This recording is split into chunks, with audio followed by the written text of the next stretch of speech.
Защо Алхамбрата е най-добрият семейен автомобил и как да не се набутаме при покупката на кола на старо? Аз съм Георги Младенов, а ти се абонирай за канала, защото така и така гледаш всички видеа и напиши един коментар, кой според теб е най-добрият семейен автомобил според твоите нужди. За да не се набуташ при покупката на стар автомобил, първо провери в нета за всички известни проблеми, за възможните подводни камъни, с които можеш да се сблъскаш при определения модел, нали, след като си се спрял на определен модел.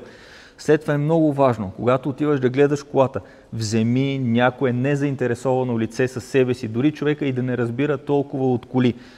Ти си малко превъзбуден от това, че искаш да си купиш новата кола, вече тръпнеш в очакване и точно един незаинтересован човек може да обърне вниманието ти към някои детайли, които ти в ентусиазма си може да не забележиш. Също така, провери колата с репорт от CarVertical. CarVertical събира информация от стотици бази данни и генерира един репорт, където можеш да видиш много неща. Първо, изминатите километри през годините, както и последния регистриран пробег на автомобила. Може да видиш дали колата е имала ПТП-та или някакви щети по автомобила и съответно тяхната стойност. Може да видиш кога тази кола е била дерегистрирана, продавана, от коя държава, кога е сменила собствениците си. Може да видиш кога колата е минавала технически преглед и всичките налични екстри в автомобила. С промокод GM20 получаваш 20% отстъпка от цената на репорта, а в описанието под видеото или в закрепения коментар може да намериш линк, който ще насочи директно към сайта на CarVertical. Една такава допълнителна проверка сега може да ти спести доста главоболие и разочарования в бъдеще. Така че ползвайте го. Тук сме се скрили от дъжда, единствения ден, в който може да запишем това видео, защото имаме планирани други видеа, доста по-интересни за запис, но само това намерихме като помещение, където може да се скрием. Затова и колата е мръсна и малко кадъра ще бъде по-специфичен. Малко да се оправдая от начало, защо сме тук. Днес ще си говорим за Алхамбрата. Аз съм минал вече 6000 км, а по-малко от месец е в мен. Имам вече така какво да ви споделя за колата. Основно, който иска да получи информацията веднага е, че колата е топ. На мен много ми харесва, особено за нуждите, които ми трябваха. Ако сте следили така поредицата, която всички казваха, че е като турски сериал, толкова дълга, колко излязах? 5-6 серии, 6 епизода имаше от това. Това беше идеята. Реално да видите през какви етапи минавам и че в различните етапи ти трябва различна кола, защото просто живота ти се променя и ти се променят и нуждите. И това се случва и с всички от вас, съм сигурен, по същия начин. Няма кола, която да бъде универсална. И за момента всичко, което търсех в един автомобил, го намерих в този Seat Alhambra. Сега ще ви разкажа за плюсовете и за минусите, но преди това сме се събрали тук и по един друг повод. Доста често на имейла, който е в описанието на канала, също така в Instagram, получавам разни запитвания от хора, които си търсят кола, искат да си купят някаква кола и ме питат да им подскажа какво да си купят, някакво мнение мое, питат за някакви автомобили. Аз не съм никакъв експерт в автомобилите, реално погледнато, но осъзнавам, че има много хора, които наистина няма към кой да се обърнат, когато им трябва да си закупят кола. Затова ще стартираме една такава инициатива, тъй като в България опитахме се и това нещо в поредицата с търговците да го заснемем, услугата подбор на автомобил. Много майстори оказват тази услуга, могат да отидат да видят колата вместо теб. Има и някакви фирми, които се занимават с подбор, но повечето такива фирми, които се занимават с това и личности, те са материално заинтересовани лица, защото те самите продават някакви автомобили или имат някакви услуги. Майстора доколко е честен, че или не ти избира най-гадната кола, защото ти ще караш при него. Повечето сме в добри отношения с майсторите си. Даже кой не е приятел с майстора си на автомобил в днешно време. Както и да е, осъзнавам, че има много хора, които нямат към кой да се обърнат. Затова ще стартираме една инициатива, в която ще помогнем на някой от вас, зрителите, да си избере кола. Какво ще направим? В нашия екип, това сме аз, Денис и Додо, ще ходим да оглеждаме коли за вас. Вие ще ни изпратите 3 обяви, които сте си харесали. Ние ще ги прегледаме, от тези 3 обяви ще избереме тази кола, която според нас най-много си заслужава да отделим време за нея и ще отидем да я видим на място. Ще направим проверка с Car Vertical, ще направим проверка с диагностика. Ако колата може да се движи и може да стигне до сервиза на Додо ще направи диагностика и в сервиза, където колата ще се дигне. Ще провериме изцяло купето за някакви удари, сгъвания, някакви скрити дефекти и така нататък. За да участвате, ако искате да прегледаме кола за вас, първото нещо, което трябва да направите е да запишете видео обращение, в което разказвате за себе си, разказвате каква кола сте си харесали, нали, марка и модел и защо тази кола ви трябва. Защо трябва да записвате видео? Ами защото ние създаваме видеосъдържание и за да може да използваме след това за нашата основна цел, нали, да запишем видео, на нас не трябват кадри на самия човек, кой е този купувач, който ще купи, нали, колата. След това ние ще снимаме процеса, как отиваме, гледаме колата, какви са нашите резултати и в последствие, ако всичко е наред, ще запишем вече заедно с вас едно видео как вие тази кола сте си я купили и че примерно сте доволен от покупката. Или пък ще запишем финално, че, нали, тази кола не става. Общо взето, много почвам да говорим, разбрахте каква е идеята. Ще ви излезне ето тук имейл, където може да изпращате заявки, качвайте ги тия видеа някъде на някакви облаци, давайте ни линкове да ги дръпнем или някъде в YouTube си ги качете и ни дайте линк, няма значение, просто трябва ни видео, за което да може да сложим в нашото видео финалното. През годините толкова много хора, приятели, познати са се обръщали и към мен, и към Денис, и към Додо още повече, той, защото си е майстор, към него постоянно се обръщат да помага за избора на някакви коли. Имаме някакъв опит, не бих казал, че сме някакви супер топ, даваме гаранция 100 000 км на всяка една кола, която подберем примерно, но със сигурност, ако вие не сте запознат с автомобилите, ще ви свършим една хубава работа и ще запишем пък и интересен контент. Кой знае какви гробници ще ходим да гледаме. Ела по-навътре, защото така или иначе тук сега ще разказваме за как да го кажа, то не е функция, какво е това, че вратата се плъзга. Мисля, аз това го казвах вече толкова много пъти, но това, че тази врата се отваря ето по този начин, това е най-доброто нещо, което може да получите, когато искате да си вземете семейен автомобил. Защо? Няколко са причините. Свързани са основно всички причини, тъй като колата е семейна, са свързани с деца. Коя врата не се отваря на 90 градуса. В мисъл, това не е някакъв Maybach, Rolls-Royce или там каквото ще да е, което... Нали, вратата се отваря някъде ето така и ти си тук между вратата, между детето, опитваш се да го вземеш, в същия момент ти си на някакъв паркинг, където до тебе има друга кола, ти не можеш да си отвориш вратата. А тази плъзгаща врата, която и се застопорява тук, това е просто перфектно. Имаш си достъп до детето, освен това имаш достъп до третия ред седалки, много лесно можеш да минеш. Не ти пречат автомобилите, които са тук спрели. Супер, това е просто най-добрата функция, която може да си вземете в семейен автомобил. Не може да я нарита детето. Защото докато го качваш и то почва да се съпротивлява. Да. Другото нещо е, че ти по този начин, тук има малко багажи, но може да направиш така. Хоп. Мисъл, ти влизаш и излизаш в колата. Освен това, тази врата не е просто врата, а този прозорец работи.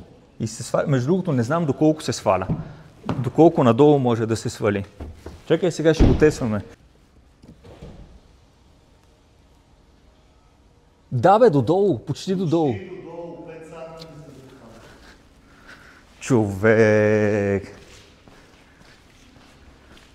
Прозорецът, виж колко е голям. Отвори се почти додолу. Тук си имаш мрежичка в същото време. И другото, всички знаем за функцията, където можеш да блокираш децата да не си играят с копчетата на прозорците, да не ги отварят. Тук се блокират отделно лявата и дясната врата. което е супер. Не блокираш целия заден ред. Значи, ако имате някаква голяма дъска за каране, нали, за прекарване, може не само по дължина, но и напречно може да я возите, реално погледнато. Можеш да дойдеш от тук, да влезеш и да излезеш от там. 3 отделни седалки има отзад. Писахте коментари, защо не гледаш към американските коли и така нататък. Миниваните, американските са страхотни, но по-голямата част от тях са с 2 отделни седалки тук и 3 седалки отзад. Повечето пъти ще използвам автомобила си съвсем стандартно и ми трябва да има 3 човека да могат да седнат отзад. И само когато сме повече хора, аз да си дигна задните третия ред седалки, където са 2 и там да влязат допълнителните хора. Когато имаш 2 детски столчета, трябва да имаш и възрастен човек отзад и 3 отделни седалки е страхотно. Пак в коментарите писахте, то Хикс петицата е голяма кола, не знам си какво и така нататък. Да, но в Хикс петицата, колкото и да е голяма, тя толкова и малка реално погледнато, защото отзад на задните седалки първо, че са супер неудобни, а второ, имаш 2 места за сядане. И третото е едно полумясто, нефелно. И реално, ако ти сложиш 2 детски столчета отзад, забрави да седне друг човек там между тия детски столчета или до тях, защото самото детско столче, то заема малко повече място. Той е като един дебелак се едно е седнал. 3 отделни седалки е точно това, което трябва. Чакай сега да покажем още веднъж прозореца. Бам! Гледай. Гледай. Мрежичка. Този прозорец. Никога не използвам задните прозорци на нито един автомобил. И са автоматични. Страхотно. По-голямата част от разказа ще бъде за ето тази част на автомобила, от тук назад, защото тя затова е купена. Вага като цяло мога да ги оприлича на хапче мултивитамин, такова с много витамини. Някакво хапче, което е някакво безвкусно, дори може би е някакво гадно, обаче в същото време ти дава всичко, от което имаш нуждата. ВАГ, автомобилите, ВАГ групата, нали, не всички, по-голямата част, поне с това, с което аз съм се сблъсквал, са доста измислени и наистина са направени за хората. Когато търсех такива бусове, аз отначало гледах различни марки, различни варианти, но само при ВАГа във всеки един автомобил, който бях проверил, абсолютно всички седалки имаха Isofix. Има, нали, други марки, други модели, също имат с Isofix, обаче не всички. Има примерно една кола, която това е като някаква опция, допълнение, друга примерно я има, нали, на една я има, на друга я няма. На шараните, на алхамбрите, на тураните, то е Тоуран, все тая как се казва. На Volkswagen-ите на всички има Isofix, което е супер. Така, ела малко по-близо, защото сега има нещо друго интересно. Така. Това е по-скоро вече за семейни хора, нали, защото семейна кола обсъждаме. Детското столче работи в няколко положения. Може да бъде ето така, нали, седнало, може да бъде легнало. Когато столчето ляга, то си променя позицията и когато го слагаме на обикновена седалка, т.е. ето ви една обикновена седалка, виждате как е гърба, нали, има някакъв определен градус. Когато столчето искаш да полегне, ти трябва да го изнесеш напред, защото то се променя геометрично. Поне моето столче е такова. Но какво може да направим тук? Може да вземем и да пуснем, да променим ъгъла на седалката. И както може да видите, тези седалки са ето така, а средната седалка ми е наклонена назад, точно за да може столчето тук хубаво да си се опре.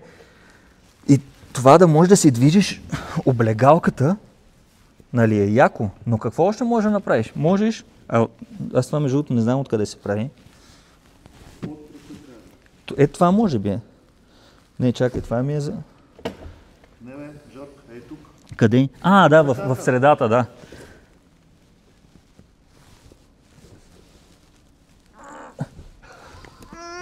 Що? Има релси. Защо не работи? Мисъл, наистина това е кола, която е направена за хората. Изключително удобна. Само с един такъв автомобил до сега съм се сблъсквал и той беше Рено. Рено също много ми харесваха миниванчетата на Рено много ми харесваха, защото те са супер меки и са пълни с най-различни чекмедженца от всякъде. Дигаш си стелката, отдолу имаш някакво пространство за съхранение под седалката, пространство, отгоре на тавана пространство. Ако си контрабандист на нещо, със сигурност Рено Scenic Espace е твоята кола. Тук в този автомобил нямаш толкова много пространство да си пъхаш някакви неща, обаче всичко е направено да бъде... Ела да видиш, примерно тук какво може да направиш. Тая седалка пада изцяло и тук можеш да пътуваш като в лонг версиите. Освен, че можеш да трансформираш по всякакви начини вътре купето, ти можеш тия седалки и да ги извадиш и да получиш просто огромен багажник. За багажника ела да заснемем отзад. Като X3 нямаме тук почти нищо, защото по принцип тия багажници са и електрически и имат и... Как се казва това? Как се казва? Теглич. Теглич, да. Ти винаги със себе си возиш едни допълнителни седалки. Да, те са се сгънали там горе-долу, нали, компактно, но пак заемат място. Ако ги няма, този под е доста по-нисък и багажникът ти е доста по-голям. Но за сметка на това пък, когато е такъв пода и когато си пуснеш тия предните седалки и ти се получава една такава равнина, равен под. Тук си имаме едни 12 волта и това е. Шторичката естествено може да си я преместиме тук отзад, когато са ни отворени. Знаеш ли, че много хора си мислят, че тая штора, за какво се използва тая шторичка? За да не ти надничат в колата и да не ти гепат нещо. Затова ли мислиш и ти, че? Когато имаш някакви дреболии и когато, примерно, колата се почва да се преобръща, подскача и така нататък, ти може вътре всичките да сте закопчани с колани, обаче да имаш тук някаква гиричка, примерно, или нещо и просто да ви убие всичките вътре. Това е все едно в блендер да пуснеш камъче и ще ви смели. Та общо взето затова са тия шторките са за безопасност, не за да не ви откраднат нещата.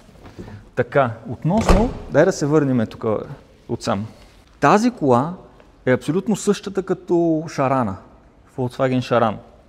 Обаче, в Seat сякаш е малко по-евтината версия. Аз отначало, като избирах коли, не ми се искаше Seat, защото Seat е, като нямаш пари за Шарана и си купуваш Seat. И до някъде е така, защото по-голямата част от шараните, които гледах, първо при шараните имаш избор. Ела пак тук да се виждат седалките. Те са всичките алхамбри, които съм гледал и които се продаваха към този момент, абсолютно всички бяха с такива седалки. Плат и сиви с такива линейки, докато при Volkswagen-ите там имаше вече избор. Има дори кожени салони, напълно електрически, тук е електрическа само шофьорската седалка, комбинирани салони има, плата, който се използва в Volkswagen също е малко по-различен. Дойдеме на мястото, на което аз се воза през по-голямата част от времето и тия гадни седалки от плат. Още преди време, не си спомням каква кола беше някакъв от ВАГ групата, но супер ефтина кола. И пътувахме на някъде и ми направи впечатление, че на някакви най-обикновени седалки аз след 2 часа път излязох и просто тръгнах и вървях. В BMW-то, което, ако ги сравняваме, BMW-то като много, кой знае колко е струвало, мисля, те и инфлация и така нататък, те сега са... Тоест, реално не знам колко струват хикспетиците нови сега. Ама, примерно, тая кола чисто нова е, може би, колко? 1/3 от цената на нова хикспетица. Дали е? Горе-долу. Близо към половина, да, кажа. Айде, половината. С половината със сигурност, да. Та в кола, която от началото е струвала 2 пъти повече, толкова гадни седалки в тая хикспетица. Аз след половин час седене просто излизах така и аз не можех да се разгъна. Аз имам проблеми с кръста, нали? Не съм обикновен човек. Обикновените хора може би нямат, аз съм от тия вече където са амортизираните хора. Но 2 часа седене на тая най-простичка обикновена седалка и аз просто излизам и тръгвам. Пак почва да ме боли гърба, да. Обаче ми трябва много повече време и не ме боли толкова много, колкото ме болеше в БМВ-то. Най-простичките ВАК седалки са по-удобни, отколкото тия на БМВ. Не говорим за комфорт салона, нали, тия с чупещия гръб и така нататък. Тех със сигурност можеш да си ги настроиш някакси. Салона на моето БМВ ти казвам, че след 300 км не си чувствах задника и единия крак. Не, и тъй при мен беше рекарно. Това са от най-гадните седалки. Той би трябвало, според мен, този салон първоначално струва по-скъпо, но като качество на това, което ти предоставя за седене, е отвратително. Както и да е. Всичко, което ти е необходимо, реално, тук го има и е на правилното и точното място. Имам претенции, примерно към БМВ-тата за някои техни идеи. Към Мерцедеса нямам толкова претенции. При Мерцедеса са много по-добре нещата, обаче това е Мерцедес, нали? Там е идеала. А в една обикновена кола, като тази, това е съвсем обикновена кола, където да си возиш семейството, нещата са наистина толкова измислени. Имаш как да го... А това можеш ли от тук да го дигнеш?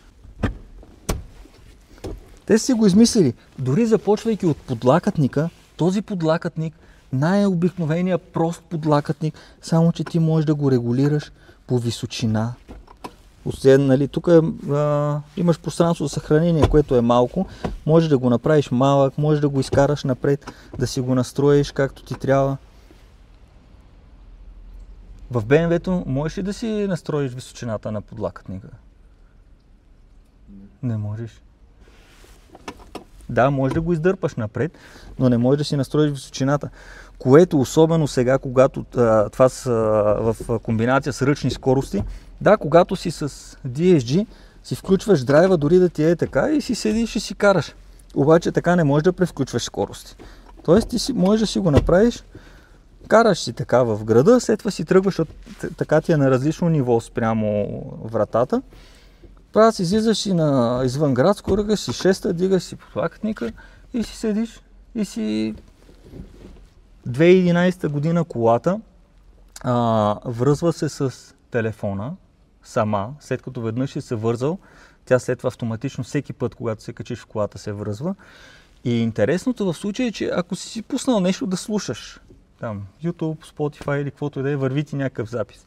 Нали знаете как като включиш на задна и спира, нали, възпроизвеждането на звука спира, докато ти тук гледаш камера, нали, да направиш маневрата, но не само спира звука, а тя ти паузира това, което си пуснал и в момента, в който ти изключиш от задна, даже по-скоро когато включиш вече на първа, ти пуска вече не само звука, тя ти пуска пак записа. Тоест ти не си пропуснал от това, което си слушал. При тебе също го прави това, нали така? Не съм се замислил никога. Аз знаеш ли защо съм се замислил? Защото слушаш нещо, включваш нали, на други коли, включваш задна, то ти пуска камерата, мютва ти твоето и ти в следващия момент, като тръгнеш напред и ти си вече на нещо, ти си изпуснал нещо и трябва да връщаш назад. Всичките кап-холдъри, всичките тук достъпа до прозорците, не трябва да си чупиш ръката, че да стигнеш до някое копче. Не трябва да правиш някакви, как се казват, акробатични такива изпълнения, за да си сложиш чашката някъде. В някои коли дори няма такива къп-холдъри. Сега, нали, не сме в Америка, където да пиеме от такива големи чаши литри с кола, ама доста често се налага да си водиш някакви бутилчици, някакви неща. Двигателя, какво не е ли плюс? Двигателя, двойка дизел, 140 коня. Те има разновидности на тая двойка дизел, те с годините, ако искаш да минем от другата страна, там заради светлината. Фаровете, 2011 година, автоматични фарове, не ти изрязват автомобилите срещу тебе, не ти превключват дълги и къси, но сами се включват, когато стане тъмно. И са адаптивни. Не са. Какво значи адаптивни? Сами се адаптират, в смисъл сами са регулират. Не, това не се казва адаптивни. Да, те се нивелират, когато си пуснеш колата. Да. Това не е. Как работят чистачките? Уникално. Пускаш си режима и тя си определя сама колко бързо да ти чисти стъклото. Топ просто. Това го има също на всички. Даже на мен малко ме дразни, че тук ти светка наляво надясно, като завиваш тия халогените, то се изключва. Какво друго? Между другото на шараните и на тия святи. Ако видиш как се променя модела на колата през годините, излизат някакви фейсове, след това се променя и така нататък. Volkswagen, което им е тия бусчетата, им се променят значително по-малко. През годините си променят по-рядко визията. И реално погледното повече остава една кола актуална, може да се каже. Та и в случая, според мен колата изглежда свежо. Мисъл, изглежда като свежа кола. А е вече на 14 години. За двигателя не казахме, че двойка дизел го има в много разновидности, няма сега тук да задълбаваме, но малко или много това е проверен двигател с времето. Няма какво толкова да се случи в този двигател, а дори нещо да се случи, решението, показвам натам, защото сме тук при надолу сервиза, мисля такъв, решенията са вече ясни и са достъпни. Обслужването на тази кола първоначалното, всичко на всичко излезна 1200 лева. Там с ангренажи, с този шестограма, който се смени, с там какво още. Пълното обслужване беше толкова. Мисля, съвсем нормална и адекватна цена. За кутиите също имаше такива коментари, защото аз там казвам във видеото, не е автоматик, а е DSG. Реално погледнато, автоматик може да кажем на всяка една кутия, нали, която превключва сама. Реално е автоматик, просто по-често се има предвид хидротрансформаторната автоматична кутия. DSG, разглеждахме го също като вариант, но аз защо точно не исках? Тя си е окей и с DSG няма да има никакви проблеми тая кола, аз съм сигурен. Защото и DSG-то също вече е проверено с години и също всичко се знае за него. И някои ще кажат, нали, ама тук имаш демпфер, не знам си какво и така нататък. Защо взех с ръчни скорости по една определена причина, тъй като тая кола ми трябваше да бъде максимално надежна. Надежна, да, максимално надежна.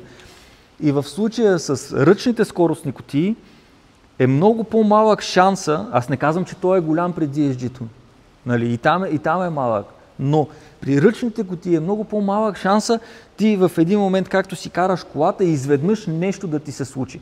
Тоест, да, имаш демпфер, имаш тук съединители и така нататък, нали, това нещо всичкото се изморява, иска смяна, обаче ти го усещаш предварително, че нещо почва и почваш вече да си правиш плана, кога това да го смениш. При автоматичните скоростни кутии, включително, нали, и с DSG-то, също не става често, че просто от нищото кутията ти изключва. И там почваш да усещаш някакви признаци, но го има това. Може да стане, че просто е така отведнъж хоп и край. И всичко приключва. И каква е разликата в случая, ако имаш автоматик или ръчна кутия? Ако тая кола ми беше така втора кола, нали, не ми трябваше да си карам децата с нея, съвсем спокойно си взимам един автоматик, прецаква се, отивам в сервиза, там я разглабят, свалят кутията, разглеждат какво е, чакаме там частите да ги поръчат, след това я сглобяват и така нататък. В сервизите с кутиите обикновено там имаш опашка, защото тия където си вършат добре работата, при тях трябва да се запишеш. И общо взето, месец може би мога да изкараш така в чакане, докато ти оправят автоматика. Ако нещо се случи с ръчната скоростна кутия, отивам при Додо, казвам Додо, скоростната кутия ми сгъна, Додо я сваля, разглобява я и за 2 дни аз вече съм си обратно с автомобила. Това е единственото. Иначе DSG-то също е супер надежно и даже мога да ви кажа, че е много по-приятно за каране, защото ръчни скорости лично аз не обичам това да месиш постоянно тестото всеки ден в задръстванията в София. Да, като излезеш извън градско, и аз обикновено я карам колата повече извън градско, пускаш си 6-та, забиваш си круиз контрола и просто си караш все едно си автоматик. Но за града ръчни скорости лично за мен е отврат. От минусите за тая кола, покажи сега какво. Всеки път, когато паля колата, какво трябва да направя? Трябва да изключа старт-стопа. Задължително. По някой път го забравям да го спра и тя докато е студена, нали, не го използва тая функция, нали, не ти спира двигателя. И примерно тръгваш и караш, излизаш някъде извън градско, отиваш в някакъв друг град, пристигаш в този град и изведнъж спираш, не се отваря и колата ти изгасва. И се сещаш, че е старт-стопа. Винаги спирам тази функция. Не знам доколко тази функция е полезна, реално, дали ти пести чак толкова много гориво. По-скоро тия всичките функции са въведени заради ограниченията тия за газовете. Екологичните норми, да може колата да ти е по-екологична. За разхода нищо не казахме на колата. Смесено като, айде да го кажем, 30 на 70, 30 градско, 70 извън градско, колата на компютъра ми показва 6 на 100. Пълно празно замервания, нямам време и настроение да си играя да правя такива замервания. Аз се доверявам на това, което пише компютъра, а и го усещам по джоба. Усещам колко често зареждам и как зареждам 2 пъти по-рядко реално, отколкото преди зареждах. А като динамика, нали, аз го сравнявам с BMW-то, тройка дизел, нали, не е редно да се сравняват тия две коли изобщо по принцип, още повече те са и от различни епохи, да го наречеме, различни години, голяма разлика има между тях. Но като динамика бих казал, че е окей. За такава голяма кола, която още повече и с... Какво се смееш там? Много друса. За окачването ще кажеш ли нещо? Ами аз между другото по такива лоши пътища не го карам. И за друса обаче искаш нещо много интересно. Вози в пъти по-меко, отколкото возише Хикса. Хикса возише отвратително. Една идейка по-хубаво возише, когато му слагах тия 17-ки, какви беха зимните джанти? 17-ки или беха? Какви беха? Като му сложих големите джанти, отвратително. Че на каква кола съм се качил от Хикса. Тази кола вози много по-хубаво, много по-меко. Ускорението, нямаш, нали, някакво такова ненормално ускорение, обаче на магистралата съвсем спокойно си поддържаш 150-160 км, които реално погледнато те не ти трябва такива скорости. С тази кола обикновено се забивам на 130 на това и си карам съвсем спокойничко. Ако си търсите семейен автомобил, това нещо е топ. Лично на мен много ми харесва. Има американци, които може би са по-добри, има корейци. Какво гледах? Тия, как се казваше? Карнивал. Карнивал, като я видиш и на визия страхотен автомобил, и вътре страхотен, само че обикновено е с тия капитанските седалки, които са само двете. Направи уточнение, че след 16-17 година, 18 защото те са... Да. Стана въпрос... не знам коя година, некъде... Да, може би 15-16 нагоре, да. Става въпрос за тия, които ги хваля, не тия от преди 2010. Само, че трябваше ми пак ви казвам, същата причина, поради която си взех ръчна скоростна кутия. Трябва ми кола, която да бъде надежна и освен, че е надежна, да бъде ремонтопригодна навсякъде. А тук в нашите гаражи и сервизи, това е често срещан автомобил и всички знаят как се работи с него. Ако докарам един Kia Carnival и нещо се случи, къде ще го карам по сервизи? След това да чакам части от Корея да ми дойдат, след това не знам си какво. Или пък, що не си вкарал от Америка?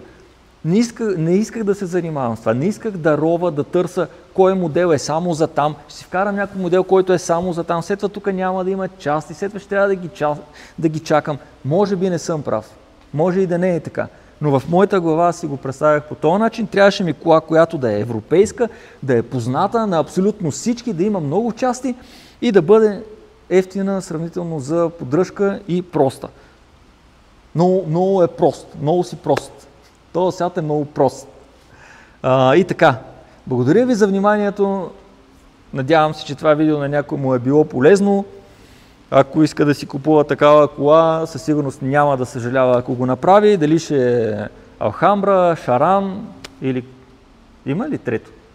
Galaxy, ама малко се различава по-много. Не, Galaxy-то не е толкова. Galaxy-то не е толкова. Ако трябва между Volkswagen и Ford, по-добре да избереш Volkswagen, според мен. Ама допреди коя година са абсолютно едно и също. След това не съм сигурен дали се различават много.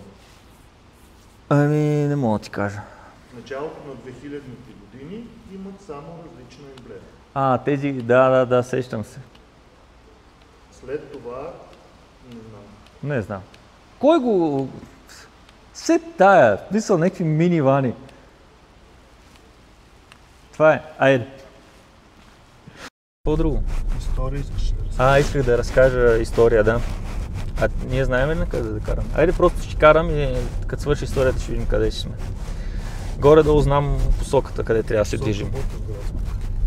Да, значи, историята.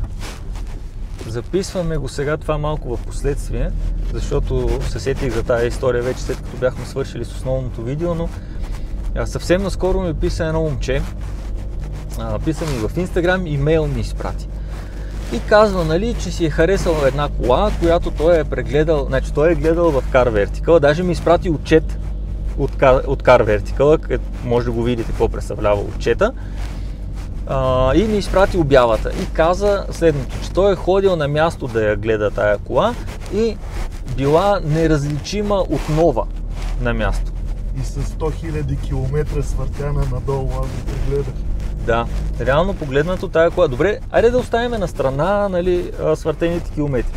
Тая кола може спокойно да тя пише, че е на 160, мисля, че в обявата, вие виждате в момента, по отчета беше последно регистрирани там нещо от рода на 200 000, реално сега е на 260. Все тая, 100 000 са изсвъртени, но може би техническото състояние на автомобила е добро и какво като са изсвъртени километрите, нали? Много хора даже го писаха това и в коментарите. Има логика в това нещо. Ако е поддържана колата, е окей. Обаче, на тая кола само като и видиш снимките, значи първо в самия отчет пише, че има демидж, не пише къде е демиджа, но пише, че има демидж. И в обявата, не знам ти дали отвори ли обявата да я видиш, погледна ли фаровете какви са и кристално чисти, как тая кола нямаше по предния капак и бронята никакви забележки. Кола на над 200 000 км с такива фарове да бъде, е абсурдно просто. Още повече на снимките се вижда как седалката, аз бегло ги прегледах, ако се вгледаме може би още неща ще намерим, но седалката как е износена, като за 200 000 окей, и в същото време кормилото и скоростния лост на мен не ми направиха впечатление да имат някакво износване. За мен тая кола е била ударена и след като е ударена, тя е била пребоядисана и най-вероятно са изменили и фаровете. Това са само предположения. Затова, нали, трябва да се ходи и да се гледа на живо. Отиваш там и гледаш къде е била ударена. Първоначално най-лесното, което можеш да направиш, отиваш и гледаш фаровете. Всеки един елемент на автомобила има маркирано кога е бил произведен.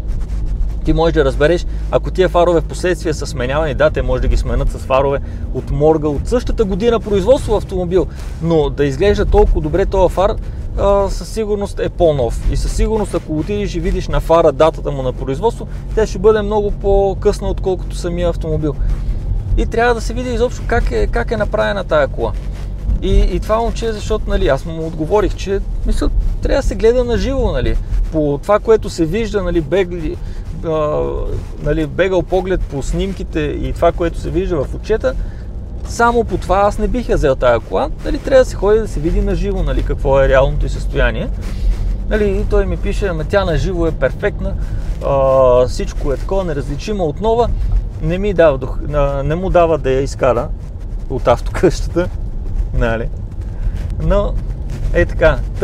Ето ви една история за това как нали, се гледат коли и защо да участвате в този нашия проект с подбора на автомобил, където ние ще отидем да гледаме кола за вас. Ще може да ви спестиме някакви главоболия, евентуално.